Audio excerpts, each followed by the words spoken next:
noite, Brasil! Boa noite, plateia! Olha que delícia, que energia gostosa! Mais um sensacional e o programa vai te surpreender hoje, viu, gente? Te garanto, fica aqui comigo, coladinho, porque o assunto hoje é bariátrica. Quando fazer? Quais são os benefícios de uma cirurgia como essa? Então, ó, fica aqui ligadinho no sensacional que a gente vai tirar todas as dúvidas, tá? Porque antes, eu preciso falar pra vocês de casa. Gente, plateia, vocês não sabem com quem que eu conversei. Eu conversei com esse super ator. Aliás, cada personagem que esse grande ator já fez na TV, olha... Sabe com quem eu falei? Odilon Wagner, com você. Roda aí.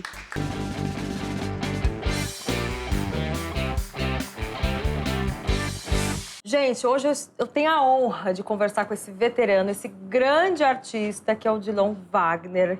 Eu tô doida pra saber das novidades, porque assim, ele já começou todo vapor. Mal o ano começou direito, ele já tá com uma peça de teatro. Eu tô louca pra saber. Querido, mas primeiramente eu queria agradecer a sua presença aqui. Muito obrigado, Muito Dani. obrigada, de verdade. A gente tava namorando você, que bom que você arrumou Prazer um tempinho, né, todo na agenda. Meu. Uma alegria estar aqui nesse programa tão gostoso. E você tá com uma peça agora.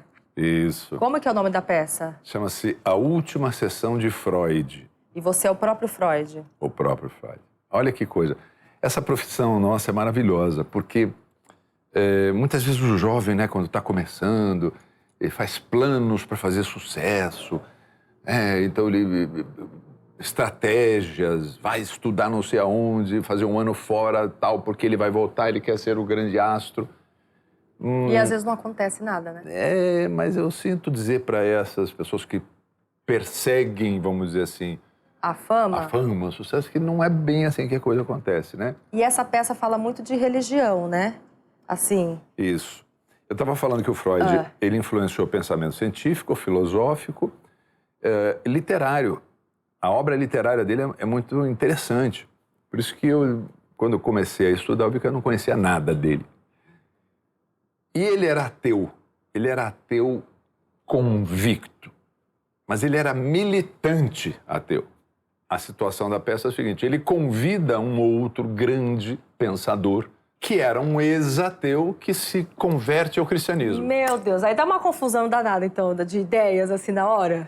Então, gente, eu já tô doida pra assistir. É a conversa de dois homens inteligentésimos e irônicos, super inteligentes e que o público se diverte muito com as tiradas. Odilon, e você, assim, você sempre sonhou em ser ator? Como que aconteceu, né, essa profissão, assim, na sua vida? Um dia me perguntaram, a mesma pergunta que você fez, como é que você começou a fazer teatro? Eu nunca pensei em fazer. Meu irmão médico, mais velho, aquele CDF que tudo era nota 9, E ele é médico 10. do que, assim? Ele trabalha na medicina nuclear, com esses exames diagnósticos, dessas máquinas infernais aí de diagnóstico. Mas, então, eu tinha lá uma referência, que o irmão que era... Sempre, tirava 8, ele já estava... Triste? Ele já estava... Meu Deus. Estava triste. E imagina eu, que era vagabundo. Quando eu veio para São Paulo... Aí que em São Paulo que, né, eu não tava nem aí. Você caiu na malandragem aqui? Não, me divertindo. Não era nem malandragem, mas era me divertindo. Não tava nem aí. Deixa a vida me levar. Não era um grande aluno, não. E aos 16 anos, então, aí essa é uma pergunta difícil para o jovem. O que você vai ser pro resto da vida quando você tem 16, 17 anos? Realmente pesa. Eu fiz uma peça sobre isso, inclusive. Eu produzi uma peça sobre isso. Olha só. Chamava-se Band-Aid. O que os jovens fazem? Ele não sabe o que ele quer ser. E eu não sabia. E a coisa mais próxima que tinha era a arquitetura. O que mais se aproximava de mim. Aí eu vou fazer arquitetura. E não deixa de ser uma arte, né? A arquitetura, né? Nunca tive o menor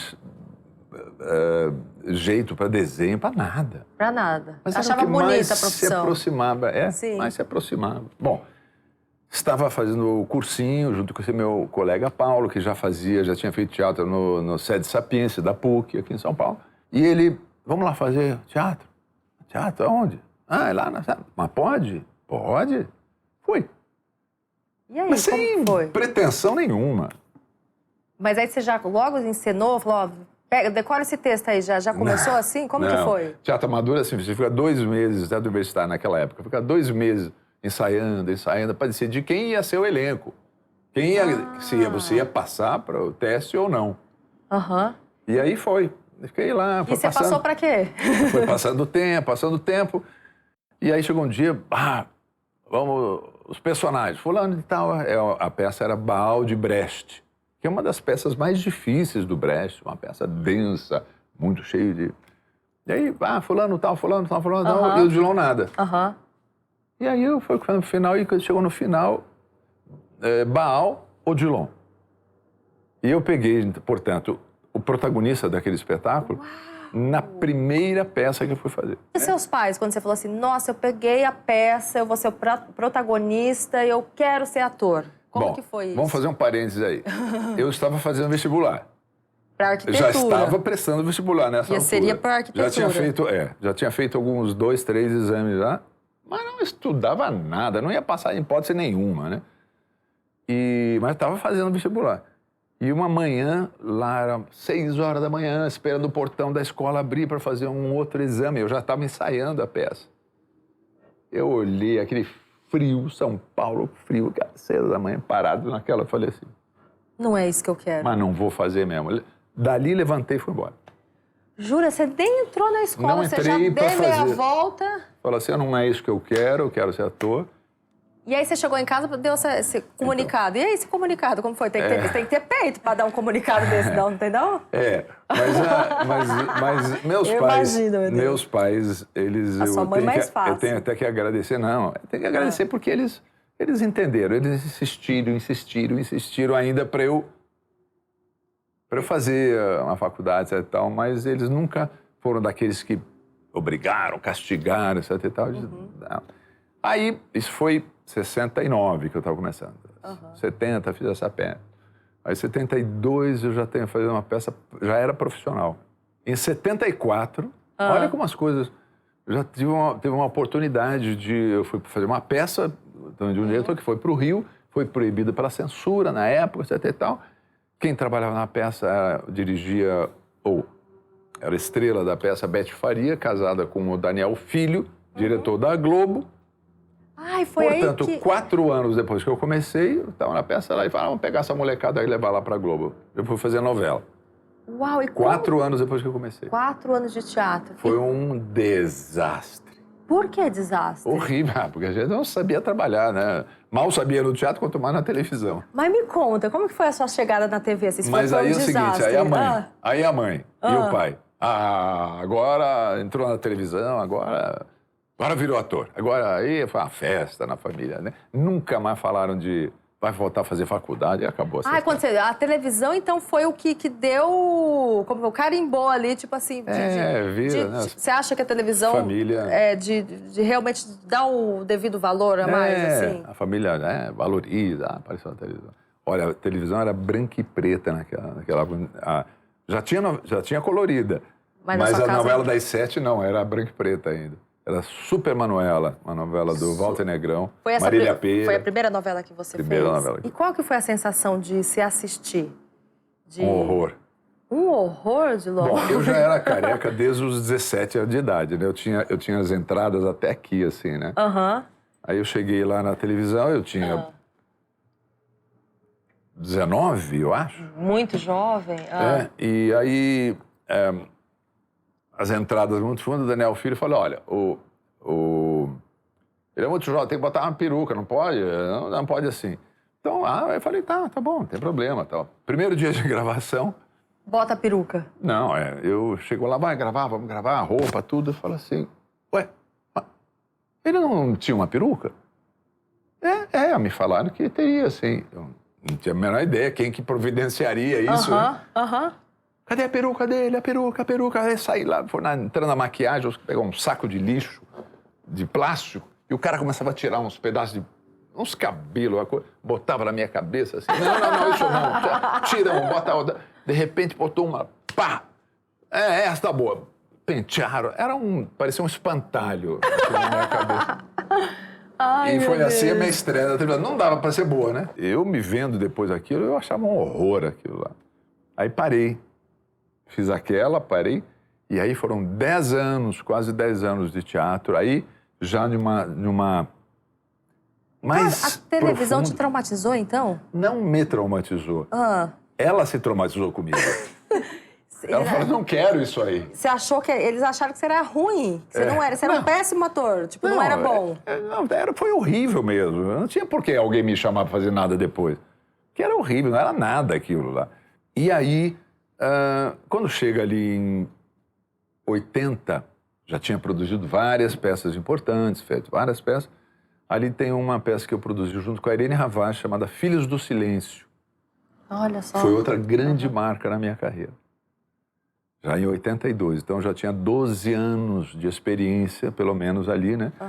E foi um espetáculo assim, como o Freud está sendo hoje, foi naquela época. Um espetáculo premiadíssimo que veio que foi feito um filme depois, inclusive, que ganhou o Oscar, esse filme. Olha.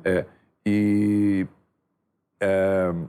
ele me projetou como ator de uma maneira mais consistente. Firme, mais consistente. Aí o Avancini, diretor de televisão, os grandes diretores da televisão brasileira, viu o espetáculo e falou, nossa, que ator maravilhoso, vamos embora. E aí me levou para a televisão, aonde eu nunca mais saí. E aí você não ficou com um inseguro? Falei assim, meu Deus do céu, aconteceu a mesma coisa, a cena está se repetindo, porque aconteceu a mesma coisa. Você estava no teatro, acharam o seu máximo, levou para a TV, não gostou muito.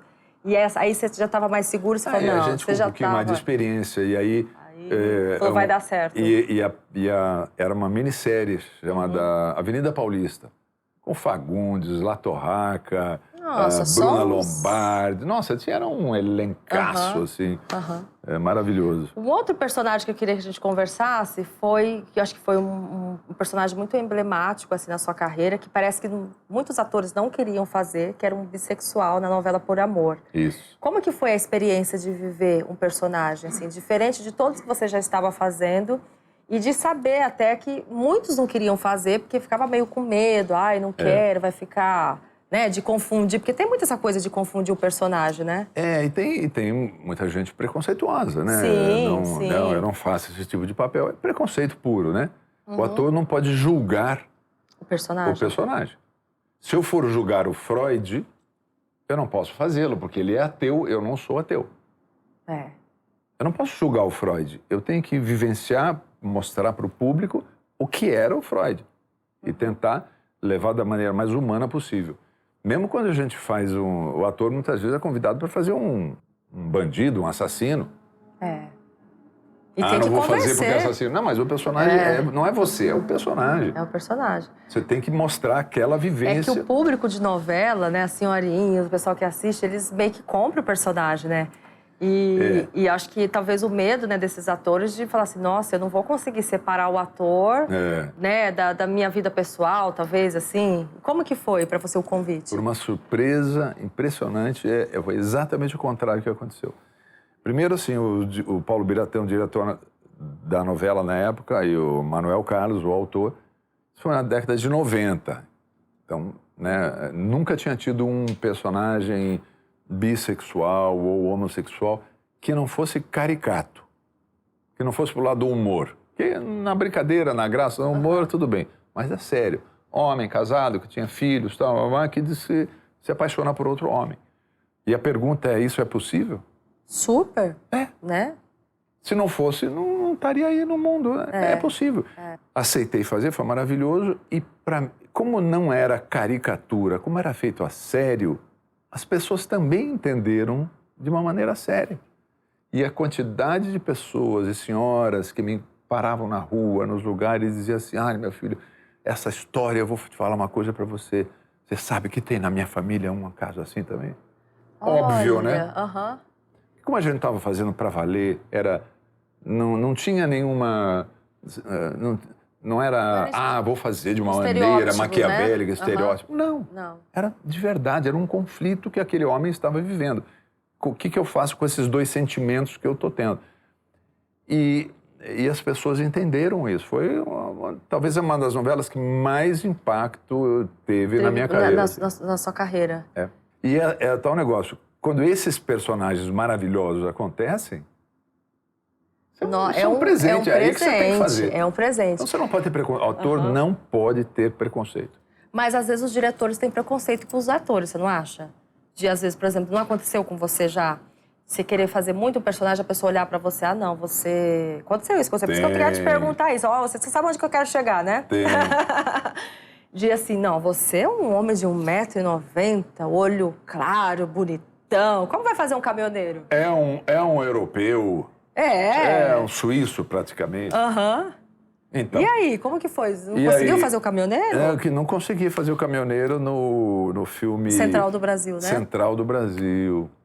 E aí, você ficou frustrado? O diretor, ele falou assim, olhou pra mim e falou assim, ô fulana, ele podia fazer o caminhoneiro. Olha que legal, sabe dirigir caminhão? Eu falei, eu dirijo qualquer coisa. Eu vou dizer que não, né?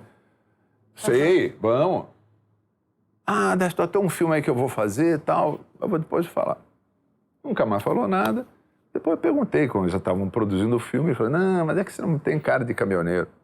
Eu falei assim, só se for na tua cidade, porque na minha, vai lá para o Paraná, vai lá para Santa Catarina, vai lá para Rio Grande do Sul, caminhoneiro é tudo louro, de olho azul. Agora, isso é um preconceito absurdo, porque um personagem ele é construído pelo ator e pelo diretor junto.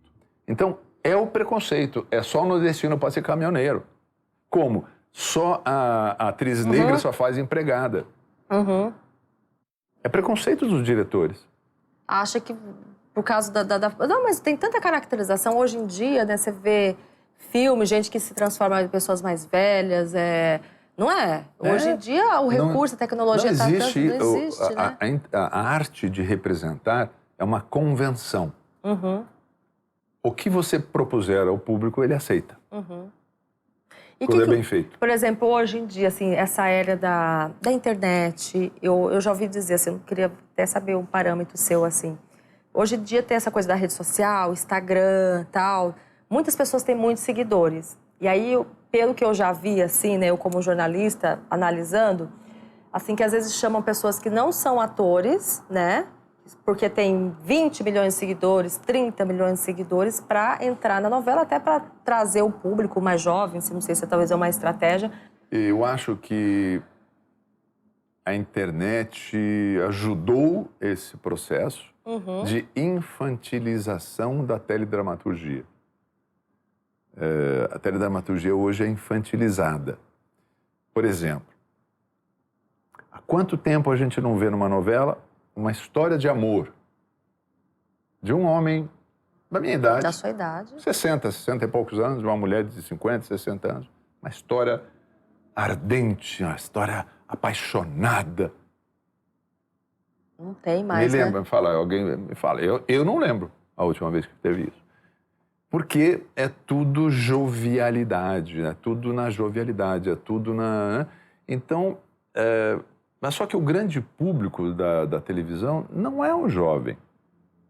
O grande público da televisão é um público mais velho. Quem senta na frente da televisão hoje em dia é um público um pouquinho mais maduro. Então, sim, tem esse aspecto. A teledramaturgia se infantilizou. E mesmo quando os atores têm 40 e tantos anos, a história é infantil. O drama é infantilizado, os conflitos são infantilizados. Então, pessoas da minha idade, por exemplo, ou nem precisa ser da minha idade, pessoas de 40, 50 anos, olham isso e falam assim, Ai, que coisa besta, tipo assim, ai, que coisa chata de assistir, assim, não meio... me pega mais. Tipo picolé de chuchu, uma coisa, ai, não tem é isso aí. substância, não tem... E a questão dos jovens que são trazidos para a televisão por questão dos seguidores na mídia social, é um problema. Porque, eu entendo que é um marketing, tá? Mas só que eles não são atores, não foram preparados. Então, com isso, tem alguns talentos que surgem e que são, assim, espetaculares? Tem. Poucos. Mas tem. Surgiram no Big Brother. Tem atrizes e atores que surgiram no Big Brother. 1, 2, 3, que isso é maravilhoso. Mas é 1, 2, 3. A Grazi, né? A Grazi é maravilhosa. Maravilhosa. Mas quanto tempo ela demorou que teve que ter canja para poder ser aceita também, né? Porque... Mas é uma raridade. Quantas Grazes surgiram? Não é assim.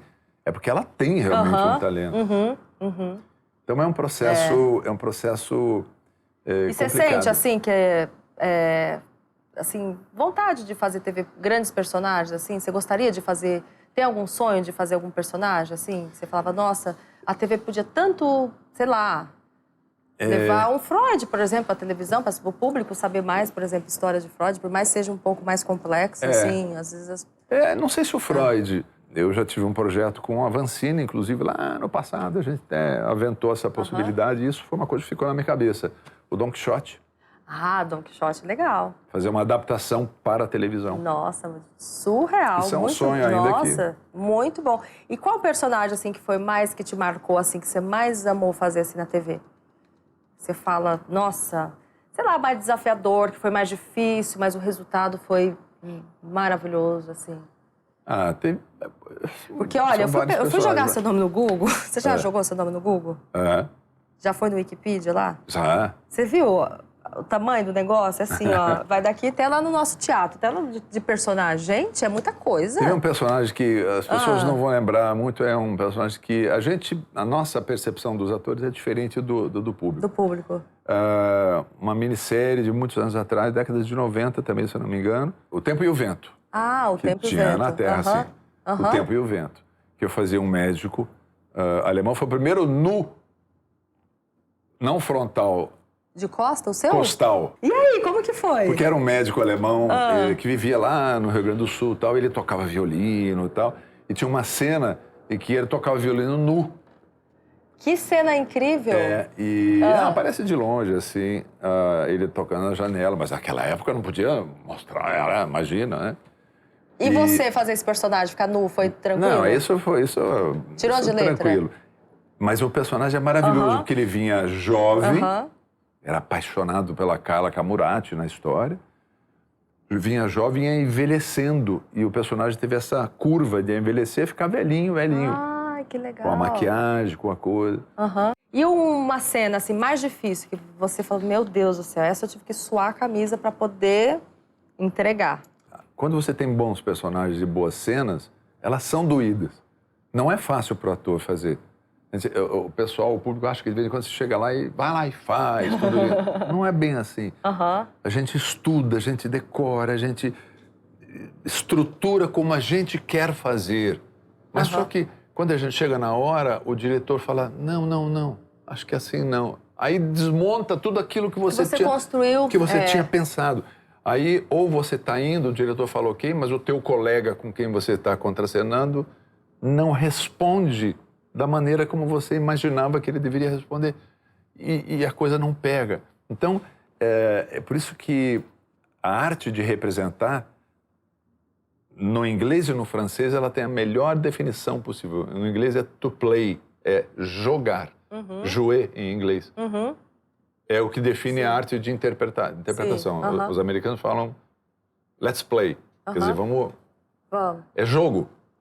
Porque o ator não trabalha sozinho. Se o colega não vier junto, se o diretor não vier junto, se os câmeras não vierem junto e entenderem o que a gente está fazendo, não funciona. Se perde tudo, é verdade. Porque é um conjunto. Ninguém brilha sozinho. E no teatro, assim, como que é? Já esqueceu o texto? Opa. É difícil. E no Freud agora, tá? Opa, várias Esquece. vezes. E aí, como que faz? A gente improvisa. Sério? A gente dá muita risada depois.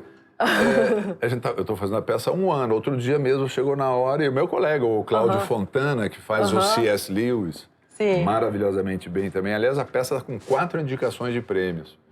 Uau, E aí a gente dá risada toda hora porque no meio da peça aquela palavra não vem, aquela coisa, daí a gente, um já ajuda o outro, dá um toquezinho e a gente inventa. Não é que você sai totalmente do roteiro. Você fala alguma coisa que tem o mesmo sentido. E você agora, indo para um lado um pouco mais pessoal, assim, 40 anos já de casado? E 6. 46 anos de casado. E o segredo de ter um casamento assim tão duradouro? Então, eu acho que o segredo de qualquer relacionamento, qualquer sociedade, primeiro é a amizade, né? Acima de tudo a amizade, e respeitar a individualidade. Bom, aqui no programa aqui tem um momento muito especial, que tem pessoas que te amam que fizeram questão de mandar algumas mensagens para você. Está preparado para ouvir? São pessoas muito especiais. Olha a responsabilidade. Olha só. É muito fácil falar sobre o Odilon, porque o Odilon Wagner é um homem de teatro. E isso, para nós que trabalhamos em teatro, faz toda a diferença. O Odilon, ele é organizado, o Odilon, ele é dedicado ao teatro. O Odilon é um exemplo também a ser seguido como ator, né, como um trabalho dentro de um teatro realista. Ele é muito generoso em cena, ele respeita os meus tempos, o meu trabalho como ator, eu também respeito dele. Então, é uma delícia trabalhar com ele, né? Uma coxinha gostosa. Obrigado, Odilon, pela oportunidade de estar trabalhando com você. Odilon Wagner. Eduardo Sarão, meu querido amigo. Para celebrar você. Muito honrado, viu, meu querido? É um Odilon que é um menino de coração imenso. Eu acompanho, viu, Odilon, há muitos anos o quanto você gosta, vai atrás e quer ajudar as pessoas. Um beijo nesse coração. Obrigado. Sarão Tá perto de ti. Querido Tio, amigo, parceiro. a gente tá aqui para dizer que a gente te admira muito. Tem muito orgulho de você. E a gente quer falar em especial dessa peça, a última sessão de Freud. Essa você se superou. Eu já assisti 2 vezes, se eu pudesse assistiria outras 1000. Você se superou muito, a peça é maravilhosa, está de parabéns. A Camilinha. E a gente te ama muito. Sofia, Um beijo. minha sobrinha que vai Beijos. casar. O Odilon é ator, autor, minha diretor amiga, e produtor sócia. teatral, e tudo isso ele faz com maestria. Além disso, ele Ninguém é um me falou agitador nada aqui, eu cultural. falo. Ele trabalha muito em prol da cultura e em prol do teatro de uma maneira mais específica. Agora eu queria falar um pouco sobre o Odilon como ator. O trabalho que ele está fazendo no Freud é de uma beleza. É tão bonito quando Bom, você ter vê amigos um generosos, né? ator bom mesmo, vai. experiente, sensível, tomando conta do personagem como ele faz. Bom, eu só tenho coisas boas para falar desse meu amigo. Muito antes de conhecer o Jairo, eu era apaixonada pelo Odilon, um ator minha espetacular, sensacional. Eu e minha irmã não perdemos uma peça dele no teatro, uma novela, nada. Comecei a namorar o Jairo aí, um dia passeando pelo hospital, uma enfermeira vira para ele e fala: Doutor Jairo, eu vi seu irmão ontem. Ele é bem mais alto e muito mais magro que o senhor, né? Ele vira para a enfermeira e fala: Tá me chamando de baixinho e gordo? Demos risada.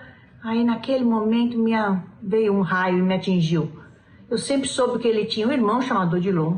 Eu sabia que o sobrenome dele era Wagner, mas nunca tinha ligado uma coisa com a outra. Virei para ele e falei: Você é irmão do Odilon Wagner? Nesse momento quase desmaiei. Te adoro, Odilon. Quando nós éramos crianças, nós brigávamos. E eu era mais alto, mais velho, mais forte, eu sempre ganhava as brigas. Aí o Odilon foi crescendo, tornou-se esse gigante e muito mais forte. E do momento que ele ficou mais alto e mais forte que eu, nunca mais brigamos, porque eu tinha medo de apanhar. Mas eu queria mandar um beijo enorme para esse meu irmão, esse ator maravilhoso, produtor, diretor de teatro, que todos conhecem, mas também o grande ser humano que cuida da natureza, que cuida dos animais, que cuida das pessoas, tanto no aspecto material como espiritual. Um beijo enorme, irmão. Melhor marido do mundo, melhor companheiro, solidário, estimulante a todas as coisas que eu tenho medo, estimula que eu faça mais. Agradeço sempre por tudo e principalmente por compartilhar essa vida com você. Beijo. Olá, querido filho. Tudo bem com você? É a mãe. Você é Pegaram todo muito mundo. bom ator. Eu fico feliz, muito feliz com esta peça que você está fazendo, A mãe que é do Freud, que sempre amei a figura dele. Sempre. Teve essa semana meio doentinha. E agora eu quero ver se eu vou assistir mais uma vez. Oh, meu Deus. Que amor. Que família linda, Odilon. Como é que vocês foram conseguir tanto? Onde que vocês fizeram esses contatos todos que eu não posso imaginar? A produção Trabalhou bem aqui. Trabalhou, não trabalhou? Trabalhou Olha, direitinho. É tão gostoso a gente ouvir, né? Pessoas que a gente ama. Ah, você merece obrigado todas por essa as homenagens. Homenagem tão linda, merece. viu? Obrigado para vocês. Olha, eu quero fazer um convite para todo mundo que está assistindo Sensacional, que é a peça do Odilon Wagner, que é a última sessão de Freud, certo? No Teatro... Bravos. Teatro Bravos fica onde aqui em Pinheiros, onde é o Instituto Tomio Otaki, no mesmo complexo cultural. Olha ali. que demais. E vai até 30 de abril, gente, ó. E tem os horários aqui, ó, de sexta a sábado, às 20 horas e aos domingos, às 19 horas, certo? 19 horas. A partir de amanhã, hein? A partir de amanhã. Sexta, sábado e domingos. Demais. E tem um detalhe. Qual que é o detalhe? Uma observação. Toda sexta-feira tem um debate, como eu falei há pouco, com um psicanalista e um religioso. Ai, que legal. Os atores, nós também, eu e o Claudio também, trocamos de roupa, voltamos. E, enquanto isso, nossos convidados, um psicanalista, um psicólogo, ou um pastor, um rabino, um padre, cada semana pessoas diferentes, vão comentar, fazer um bate-papo com o público após o espetáculo. Nossa, sobre esses temas tão, né?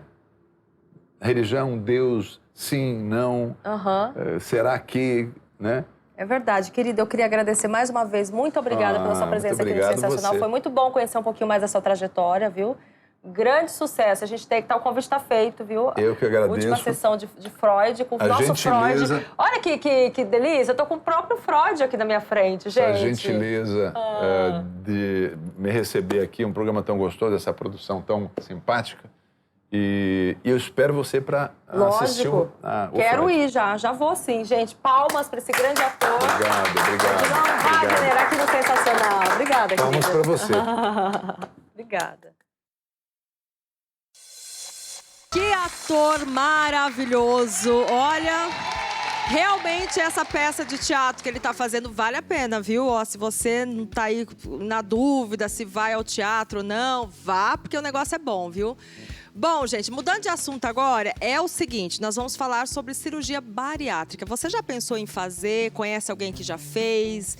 Foi legal, não foi legal? Tem dúvida? Então fica aqui ligadinho aqui no Sensacional, porque a gente vai tirar todas as suas dúvidas em relação a isso. Bom, estamos com a presença de Sérgio Baricello, que é médico bariátrico também, né? Seja muito bem-vindo, querido, tudo bem? Muito obrigado, Dani. Prazer enorme estar aqui com vocês. Uma honra e um privilégio poder bater esse papo sobre cirurgia com vocês. Hoje a gente vai abusar de você aqui hoje, viu? Porque a gente tá com dúvida de muitas coisas aqui, então você tá disposto aqui a ajudar a gente hoje, né? Para isso, estou aqui para isso, à total disposição. Tá. Patrícia Leite, que é coach de emagrecimento e influência também, influenciadora, né? Oi, Dani, tudo bem? Prazer estar aqui com você hoje, com vocês, né? E doutor, se prepara, viu? Que a gente tem muita dúvida para tirar, né, gente? É. O Patrícia, você emagreceu bastante depois do Big Brother, né? Foram 20 quilos no total. E eu costumo falar que o difícil não é só emagrecer, gente, é manter, Dani. É o maior desafio. Uau, olha o seu antes e o depois. Meu Menina do céu. Uau, hein? E você não fez a bariátrica? Não fiz, optei por não fazer, por várias outras questões que foram me colocadas na época. E eu fui ralar, fui fazer atividade física, comecei a fazer o jejum intermitente, então alimentação. Tudo isso fez o combo para que eu conseguisse emagrecer os 20 quilos que eu emagreci. Então, depois eu quero saber por que você não quis fazer, quais foram, né, os receios e tal, tá? Porque é muito legal a gente ter quem fez e quem não fez. Estamos com a presença aqui do Netão, que acabou de estrear aqui na Rede TV, né? Segunda-feira. Tudo bem, querido? Olá, tudo bem? Tudo ótimo. E o churrasco? Não, você deve ser muito... Nossa, meu Deus. É difícil ficar magrinho comendo churrasco, hein? Você não faz ideia da tarefa árdua que eu tenho de fazer tanto churrasco e manter minha bariátrica, né? Eu sou bariátrico. Olha só. Mas eu tô conseguindo levar bem. Então a gente conversa um pouquinho mais sobre isso. Olha o seu antes e depois ali. Netão, você é outra pessoa. Não, assim, porque mudou muito, né? Você tá mais, né? Quantos quilos você emagreceu dali? Eu emagreci 70 quilos. Ah, mais do que eu peso uma pessoa? Meu Deus, como 70 quilos? 70 quilos. E antes da bariátrica, eu não conseguiria fazer nada disso que eu faço hoje. Realmente, eu não tinha a mesma disposição, o mesmo gás pra fazer. Eu tinha vontade, mas eu não conseguia fazer. Olha, eu quero saber também de todos os detalhes, viu? Meu Deus, 70 quilos, né, gente? É bastante coisa, não é? Meu Deus do céu. E Arlen, tudo bem, querido? Tudo ótimo! Gostei da animação, hein? Nossa, eu tô animada hoje, que eu tenho várias dúvidas. Eu morro de medo de agulha, imagina, de coisa de bariátrica. Eu tenho várias dúvidas, vários tabus. Deixa eu ver suas unhas. Ai, você gostou? Ainda faz um coração pra você, ó. Ai, que graça. Gente, olha as unhas. Deixa eu te perguntar, você tem medo de cirurgia? Você falou tal de... Eu tenho medo de agulha, amiga. Eu conheci a Patrícia, eu fui no consultório do boy dela, né? Nossa, ele me dava soro, eu morria de medo. Imagina uma cirurgia. É. Você teria coragem de fazer? Não. Não teria coragem de fazer? Teria não vou mentir. Tudo bem comigo. Eu não teria, não. E o Laélio, tudo bem, querido? Tudo bom, Dani? Seja muito Prazer, obrigado. Oi, Você oi. que é design de moda. Isso. Menino olha aí o antes e depois. Todo saradinho. Gente, 70 quilos. Eu pesava 150. Você pesava 150 quilos? 150 quilos. E aí fiz a bypass em 2016. E você tá super bem? Como Super você tá? bem, super bem. A bariátrica é um processo que é dia após dia. Eu venho cuidando do meu psicológico, né? Que é onde que comanda em tudo. Então é um processo a médio a longo prazo. Bom, a gente vai mostrar agora uma história de superação de uma pessoa que ela enfrentou, né? Ela viveu, né, essa experiência de fazer uma cirurgia bariátrica e ela virou uma fisiculturista, gente. Olha só a história dessa grande mulher. Roda aí.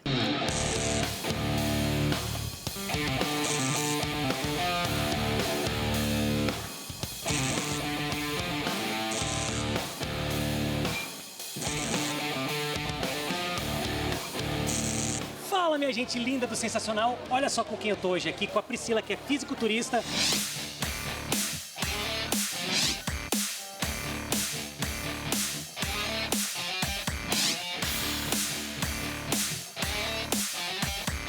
E a gente veio às ruas pra mostrar pra vocês o quanto é fácil ter um corpo assim. Não, né? peraí. Como assim, peraí? Como assim fácil? Se fosse fácil, eu não tava aqui mais de 3 anos tentando, acordando 3 horas da manhã, treinando Jura? pra caramba, comendo bem e nem sempre tudo foi assim. É, porque seu corpo já foi bem diferente, não é? Ó, tem gente que acha que é fácil. Metabolismo acelerado, eu acho. Genética ajuda também. Outras pessoas já acham que é difícil demais, nem começam. Deve ser muito difícil, hein? Eu não conseguiria. Não dá, né? Mas ela aí? Por isso a gente veio pra cá pra conversar com o pessoal e descobrir o que é que eles acham sobre o corpo da Priscila. Fechou? Beleza. Vamos lá.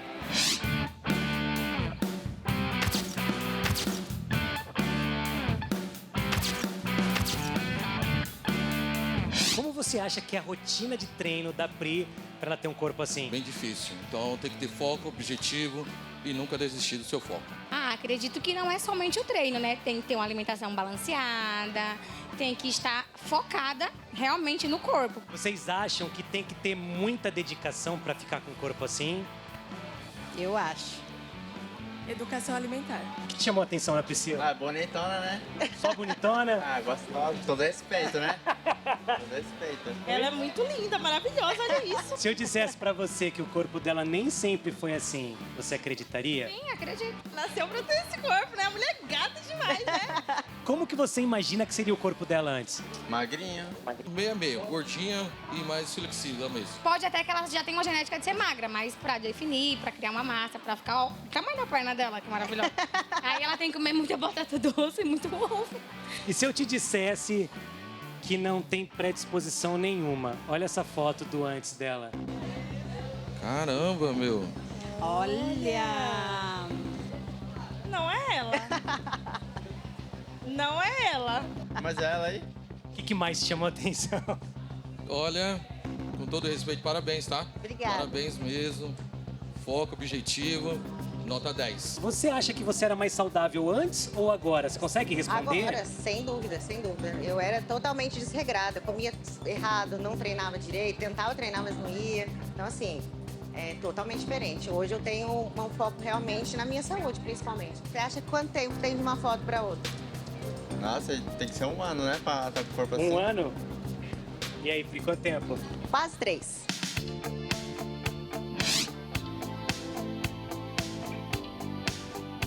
Priscila do céu, como que a opinião das pessoas se dividem, né? As pessoas não têm a menor ideia de como você era antes. Exatamente. Para chegar agora, né? Muito, as pessoas elas têm umas opiniões muito divergentes, né? Cada pessoa tem uma visão sobre isso, né? Então, Você pesava quantos quilos antes da bariátrica? Eu pesava 93,5 kg, mais ou menos. Qual sua altura? E aí eu tenho 56. Então eu já tinha obesidade grau 2. Grau 2. Isso. E na verdade a minha indicação da cirurgia foi por conta de problemas de saúde que foram causados por conta da obesidade, sabe? Eu chegar a operar foi todo um caminho, uma vida inteira tentando emagrecer. Então não foi a primeira opção. O processo do pós-operatório é terrível, não é simples. Então, assim, a gente tem que estar doente para fazer. Tem uma parada aqui na cabeça que a gente tem que ficar muito esperto com isso, porque eu conheço muita gente que fez a bariátrica e que voltou a engordar. A gente opera o estômago, não opera a cabeça. Então, se a pessoa ela achar que ela vai operar e não vou sentir mais fome, eu não vou comer mais besteira, vai. A gente aprende a burlar as regras, né? Então, precisa realmente ter um acompanhamento. É muito importante as pessoas entenderem que elas operaram, mas elas vão ter que ter um acompanhamento pro resto da vida. Quem tá te vendo em casa agora, o pessoal que tá lá no estúdio, fazer a bariátrica não é, assim, um pré-requisito para ter um corpo assim, né? Ou seja, vou fazer a bariátrica, eu vou ficar toda rasgada, bonitona, fortona como a Pri. Não, de jeito nenhum. Na verdade, a maioria das pessoas que opera e não continuam, começa a treinar logo em seguida, elas acabam ficando muito flácidas, elas acabam ficando com outros problemas, que daí vem a pele, né, que ela acaba causando um problema de saúde também. Então precisa ser tudo associado. Se operar só vai ficar sentado esperando, vai perder peso, porque a gente não consegue comer no começo, mas depois ou vai engordar de novo ou vai ficar doente. Se você pudesse dar uma dica, mandar uma mensagem para quem está assistindo a gente agora, um apoio, o que você falaria? Eu tenho uma frase que eu gosto muito, que eu sempre falo, que é impossível vencer alguém que não desiste nunca. Então, se você quer, vai. Você consegue. Que demais. Como chama seu pai? Gabriel. Seu Gabriel, corre aqui um segundo, voando, venha. Qual que é o maior motivo de orgulho que o senhor tem da sua filha? É a determinação dela. Muito determinada. É.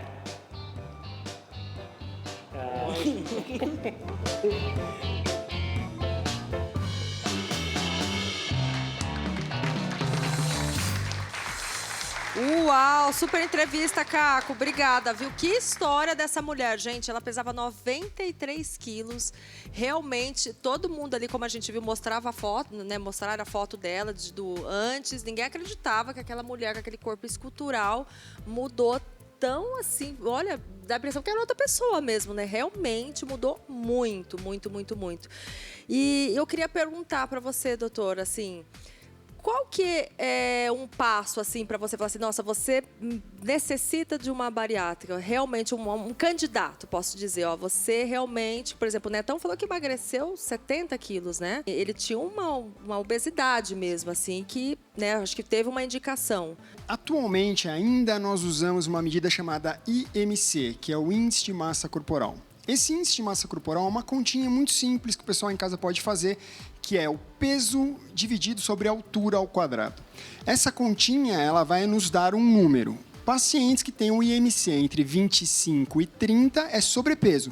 Esses não têm indicação de cirurgia bariátrica. De 30 a 35, obesidade grau 1. Ainda não, a não ser que esse indivíduo tenha uma diabetes descompensada sem controle. Aí ele passa a ter indicação de cirurgia bariátrica. Com o IMC acima de 35, de 35 a 40, se tiver alguma doença associada, tem indicação de cirurgia bariátrica e acima de 40 também.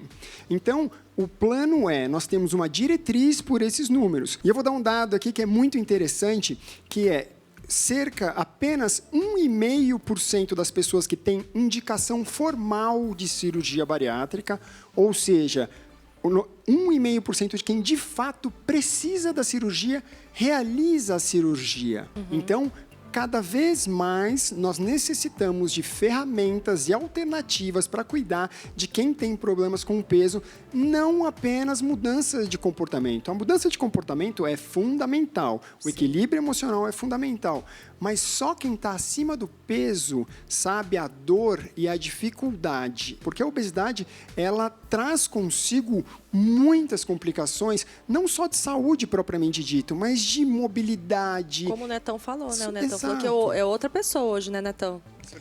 Com certeza. Você era mais cansado? Como que era, assim? Cara, hoje a gente às vezes faz 4, 5 cidades no mesmo dia. Antigamente, para eu viajar, eu viajava, aí descansava da viagem um dia, aí fazia o evento no dia seguinte, descansava mais um dia para poder voltar no 5º dia.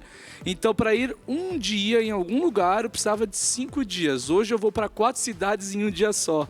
Olha a diferença. Olha o cansaço. Obrigado. O cansaço era muito grande, né? Então eu tinha vontade de fazer as coisas, mas a perna doía, ficava ofegante constantemente. A dificuldade de mobilidade era muito grande. Tem uma pergunta que a Fernanda, nossa repórter, ela deixou ali pra gente esclarecer isso. Roda a pergunta da Fernanda, por favor. Maiara, da dupla sertaneja Maiara e Maraísa, revelou que antes de se submeter à cirurgia, o excesso de peso dificultava nos shows, pois em alguns momentos lhe faltava o fôlego. Após a cirurgia bariátrica, a tendência é a pessoa se sentir mais disposta? Foi bem o que, a sua opinião, você é de acordo do que aconteceu? certeza. Ainda mais ela cantando, né, que tem que ter um fôlego para cantar, né? Com certeza muito mais disposta, e imagino que para ela seja até mais difícil do que para mim, porque você cantar é muito de respiração, você controlar a respiração e como ela sai de você, ela atravessa as suas cordas vocais e por aí vai. Se você não está bem disposto e com uma boa respiração, você não consegue cantar. Então, você porque é o deslocamento até do palco, né? Exato. Porque imagina, o palco é gigante, aí ela tem que atender uns fãs aqui, cantando, aí tem que andar até lá para dar atenção. Acho que talvez isso que dificultava, né? Dançar, realmente. A musculatura da caixa torácica, para ela dar conta de expandir o pulmão, quanto mais gordura, maior é o diâmetro do tórax, mais difícil de expandir o pulmão. Imagina, então, uma cantora desse porte tendo que andar no palco o tempo inteiro e ainda encher o pulmão toda hora. O gasto energético dela realmente vai ser uma coisa monstruosa. E agora, após a cirurgia, após o emagrecimento, com certeza o bem-estar dela em cima do palco, como na vida pessoal, é infinitamente maior. Laélio, e você? Você também se sentia esse cansaço, essa coisa de se deslocar? Muito. Eu tinha dificuldade, amarrar meu tênis, eu pedia para outra pessoa fazer. Subir escada, descer era uma dificuldade. Então, assim, quando eu desci... Na verdade, eu nunca tive problema em ser gordo. Quando eu fui ao médico, que eu toda semana estava indo no hospital com frequência, porque eu tinha ataques de ansiedade, eu passava muito mal. E quando o médico chegou para mim e disse assim, você precisa operar. Você tem que escolher entre viver e morrer. Então, assim, eu escolhi... E foi na lata, se ele falou pra você? Foi na lata, porque ele era da família. Eu acho que o maior vilão, vamos dizer assim, da cirurgia é a mente, porque tudo você tem que controlar da mente.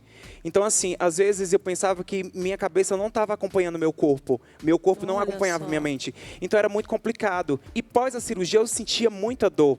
Então, me arrependi, assim...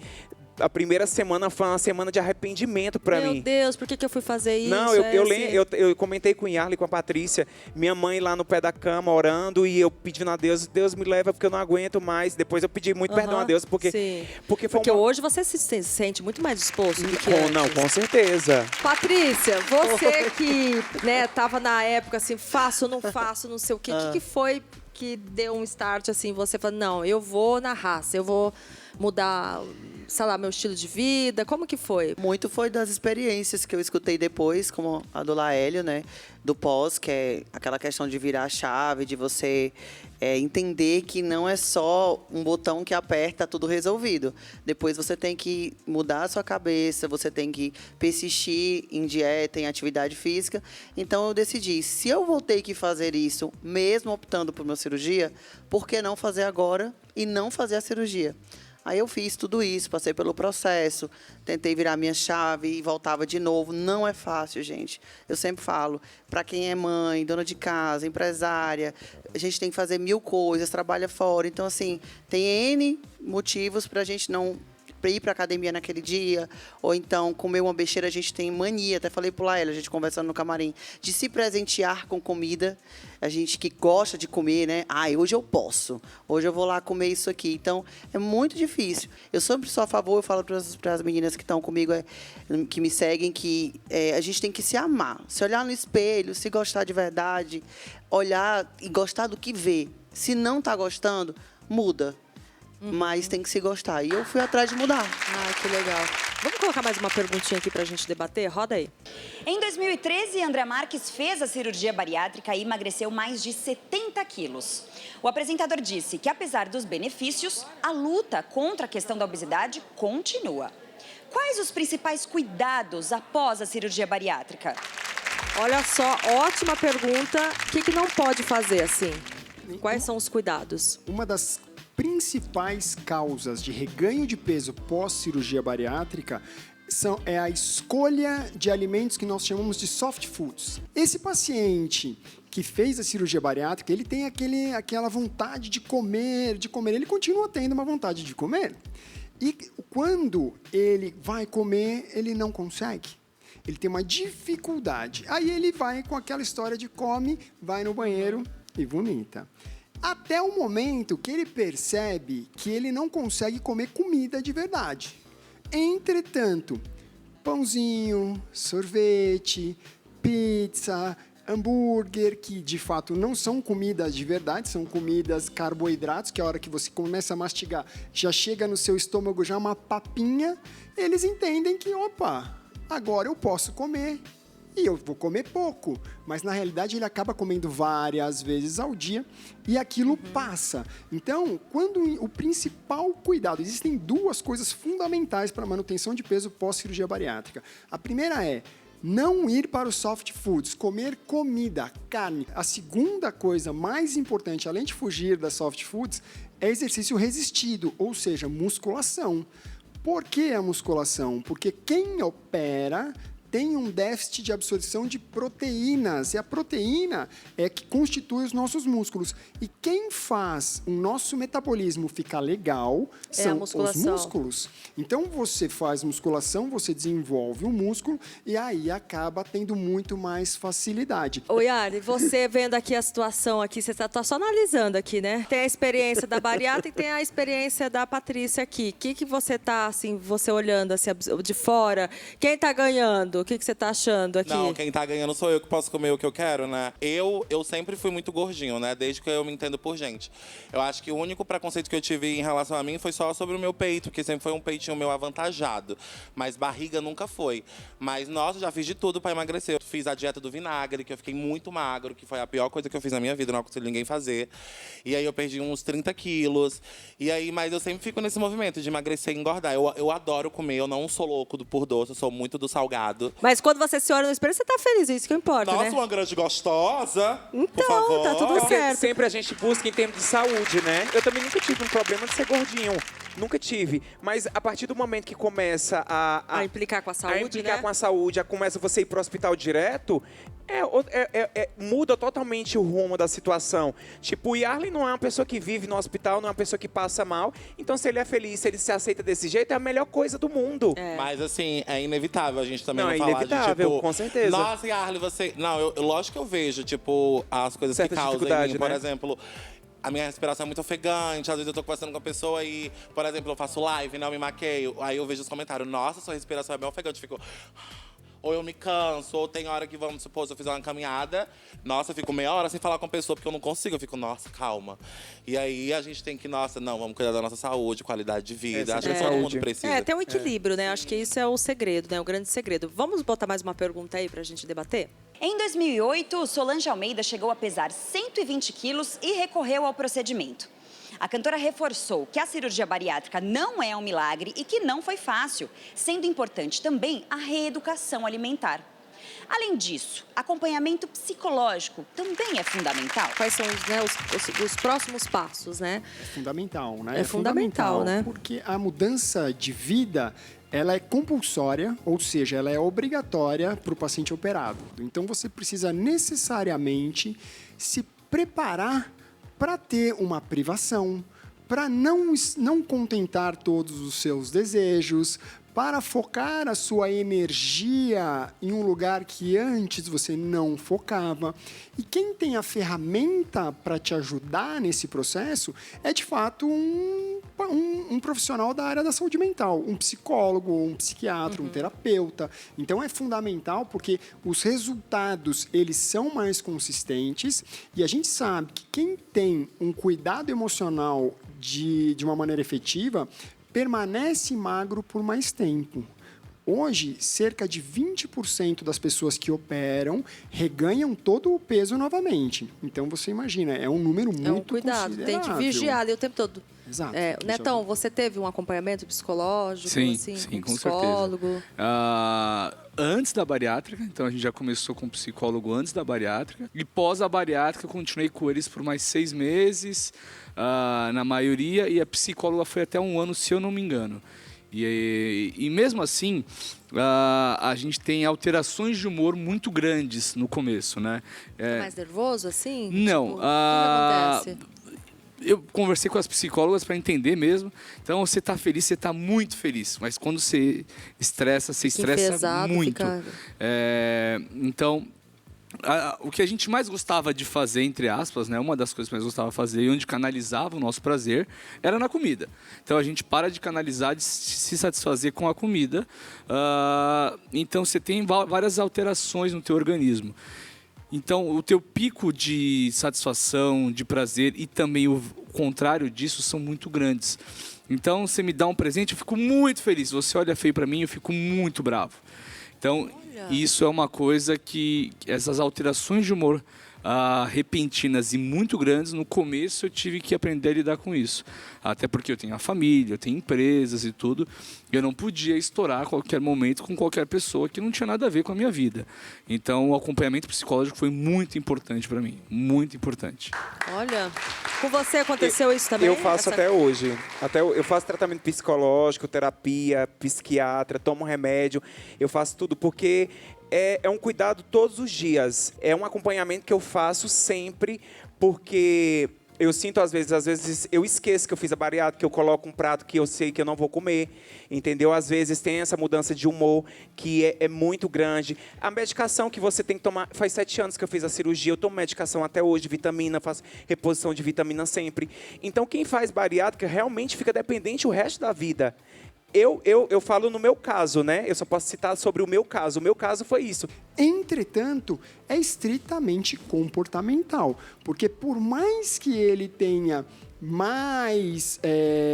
coma mais do que ele comia no começo da cirurgia, logo depois da cirurgia, ele continua tendo um estômago pequenininho e um intestino desviado.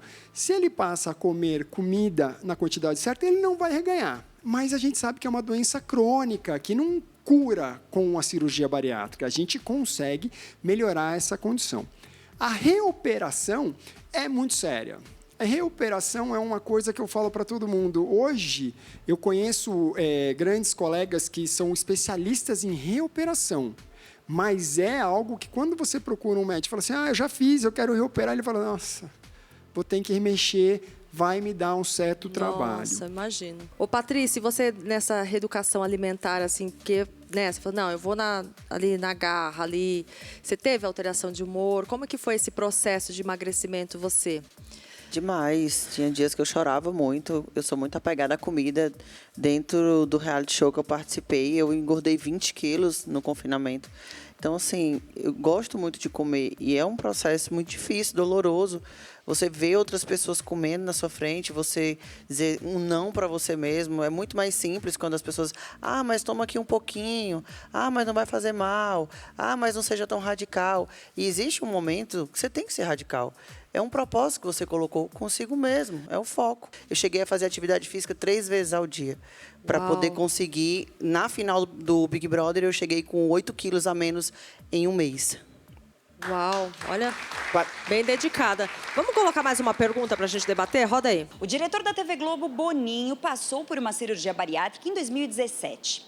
Depois de perder 45 quilos, ele decidiu fazer uma cirurgia de abdominoplastia para retirar o excesso de pele. Depois da bariátrica, é normal a flacidez da pele ou existem alguns casos em que esse problema é menor? Ótima pergunta, Fernandinha. Você, Netão, emagreceu 70 quilos. Isso. Como que foi esse processo? Eu tenho um pouquinho de flacidez na barriga, muito pouco, tanto que eu não ia fazer cirurgia. Mas agora, recentemente, eu encontrei com um médico que também é amigo de vários médicos amigos meus. E eu estou planejando tirar esse excesso. Eu tenho a gordura corporal hoje muito baixa, em torno de 9%. Então é muito, muito baixa. Então a pele está lisinha ali só para ir lá e tirar. Então eu acho que eu vou fazer. Estou pensando, ainda não decidi. Você, Patrícia? Eu fiquei com pele, já tinha uma pelezinha quando eu entrei no reality, por conta da minha gestação, que eu aumentei muito peso na gestação. Ficou aquela pelezinha. Aí eu tirei a pele, aí eu me viciei, amiga. Aí depois eu virei coisa louca. Você assistiu muito Dr. Hollywood, vai, fala. Aí coloquei peito, depois eu fiz uma lipoescultura, aí peguei a gordura e enxertei no bumbum, depois eu fiz uma lipo de papada. Depois eu quero tirar a bochecha, tirei a bochecha, quero botar de novo. Botei de novo. Aqui no osso zigomático. Você fez, então, várias cirurgias. Quantas cirurgias? Muita, amiga. Já perdeu as contas? Mais de 20 já. Mais de 20 cirurgias? Já. Uau. Mais de 20 cirurgias. Aí eu venho fazendo, eu gosto, como eu falei, gente, eu me olho no espelho, eu não gostei disso, eu vou mudar. Vou lá e mudo. Eu acho que tem que ser assim, a gente tem que se amar, cuidar de si, e sentiu vontade, vai lá e faz. E ter dinheiro, né, amor? E Laélio, você teve problema com flacidez? Tive problema, tipo assim, me incomodava. Quando eu sentava, me incomodava. E eu fiz a cirurgia abdominoplastia 360, que é aquele corte total. Eu vim colocar uma sunga com 28 anos de idade. A primeira vez que eu coloquei uma sunga. Porque eu nunca sofri preconceito por ser gay. Mas eu acho que por ser gordo foi a coisa que eu mais sofri preconceito. Porque tem um certo preconceito velado, que é a pior coisa do mundo. Como as pessoas te olham, como as pessoas pensam que o gordo é sujo, que eu chegava na loja e não tinha roupa, entendeu? Imagina. E então, assim, eu acho que uma das coisas que eu mais sofri foi por conta disso. Até hoje eu tenho um olhar de uma pessoa que eu não sou. Às vezes eu me olho no espelho e não consigo enxergar o corpo que eu tô hoje. E você, como você... Eu já tive vergonha. Sem vontade de fazer cirurgia plástica, alguma coisa? Não continuo não tendo, não. Prefiro ficar na minha. Você falou do negócio de agulha, tudo, você falou, Mas eu tinha muito receio de, por exemplo, tirar a blusa na praia. Hoje em dia, não. Hoje em dia eu fico livre, leve e solta. Mas eu tinha muito esse problema, né, em relação ao meu peito. Mas eu nunca tive, não, esse pensamento, não, do tipo, que as pessoas vão pensar. Eu acho que eu sempre tive quando eu tava me relacionando, tipo, nossa, com um boyzinho, aí a gente acaba aqui comparando, nossa, eu tô do lado do corpo de uma pessoa magra, vou ficar do lado de uma pessoa gordinha. Eu tinha esse pensamento. Ficar no escuro, sim, namorado no escuro tem isso, uma sabe, vez eu fiquei vergonha. Com boy, uma vez eu fui ficar com boy, e aí eu tinha sempre uma mania de, quando ia acontecer alguma coisa, eu fechava as luzes. E eu não achava que a pessoa tinha que ver o meu corpo. Hoje, acende a luz, me taca na parede. Nossa, é tudo. Hoje está nem aí. Olha só, o que é autoestima, Mas é um processo de aceitação, né? O doutor só fica vermelho, olha, com os papos aqui nossos, né, doutor? É a luz. Agora eu quero ver se vai ficar vermelho com a pergunta que eu vou fazer agora. Se prepare. Não, eu queria saber uma dúvida, que todo mundo que está ligadinho aqui no Sensacional na Rede TV tá com essa dúvida. Será que é muito caro para uma cirurgia dessa? A pessoa que está pensando fazer uma cirurgia bariátrica, qual é o preço? A cirurgia bariátrica é um procedimento que está incluído no rol da ANS, ou seja, o plano de saúde ele é obrigado a pagar quando tem a indicação do IMC 35 mais com comorbidades ou acima de 40. Isso é muito importante. Ou quem tem diabetes descontrolada com IMC acima de 30. Visto isso, o plano de saúde tem que pagar. Quando você pensa num procedimento particular, para a gente falar um preço, vai variar de 20 a 40 mil reais, 50 não é barato, mil reais. então, né? Isso se o indivíduo não tiver nenhuma condição de ter um convênio médico. Sim. Outra coisa, o Mas SUS... 20 a 40 com hospital, com médico, tudo já? Isso, Tá. exato. O SUS, ele paga a cirurgia bariátrica para quem tem necessidade também. E é um sistema muito legal do SUS. Olha que a legal. Sociedade Brasileira de Cirurgia Bariátrica é uma sociedade extremamente atuante. Então, eles protegem muito os pacientes, fazendo com que os planos de saúde tenham essa responsabilidade. Gente, eu gostaria de ficar mais tempinho aqui com você, mas infelizmente vou ter que encerrar. Eu queria agradecer a presença do Dr. Sérgio. Mas semana que vem a gente tá de volta. Dr. Sérgio, muito obrigada pela sua presença aqui com a gente, tá bom? Patrícia, maravilhosa, sempre linda aí também. Muito obrigada, viu, pela sua presença. Você, obrigada, agradeço demais. Sempre que precisar, estarei aqui com vocês. Obrigada. Netão também tá toda segunda-feira aqui com a gente. Fala aí do programa. Obrigado, Dani. Faz um convite aí pro pessoal do O nosso Sensacional. programa toda segunda-feira no ar. Na Grelha com o Netão, às 22h30. Toda segunda vai ter um convidado muito especial, fazendo churrasco com a gente, delícia. batendo papo. Inclusive, você está convidado aqui. Já vou lá, já hein? tem um convite aqui. De churrasco eu gosto, eu sou do Mato Grosso do Sul, Eu tô hein? sabendo já. É. Mato Grosso do Sul não tem como não gostar de churrasco, né? É verdade, a carne é boa. E a carne é boa de lá, hein? A carne do sei. churrasco do Netão é lá do Mato Grosso do Sul? Eu trago bastante carne do Mato Grosso do Sul pra É. cá, pra São Paulo. Então, segunda-feira, toda segunda, às 10h30, Delícia, hein? aqui na Rede Nossa, TV, na Grelha com o cupinzinho, Netão. Nossa, adoro cupim. Pronto, Nossa, tá marcado. Eu faço cupim delícia. quando você for. Ai, delícia. Com Combinado. abacaxizinho assim também, né? Só pra dizer que que comeu você muito. quiser. Obrigada. Yarley, muito obrigada também pela sua presença. Eu amei! Me chama que eu vou, me chama que eu venho. Sempre seja muito bem-vinda E aqui você sempre. é maravilhosa, mais pessoalmente, Obrigada, viu? Ó quem fala. Obrigada pela presença. Que lindo, gente. Laélio também, muito obrigada, viu? Obrigado, Parabéns meu amor. também, viu? Super Por toda a feliz, força obrigado de pelo vontade. carinho, obrigado, parabéns pelo programa, parabéns pela plateia. Super, amei, super animado, muito bom estar aqui com você, a energia, obrigado pelo carinho e conte sempre comigo. E volto sempre aqui também com a gente, Obrigado. tá bom? Bom, gente, lembrando que toda quinta-feira a gente tá aqui na telinha da Rede TV, né, 22h30. Muito obrigada pela audiência, pelo carinho. Fique com Deus. Beijo grande no seu coração. Valeu!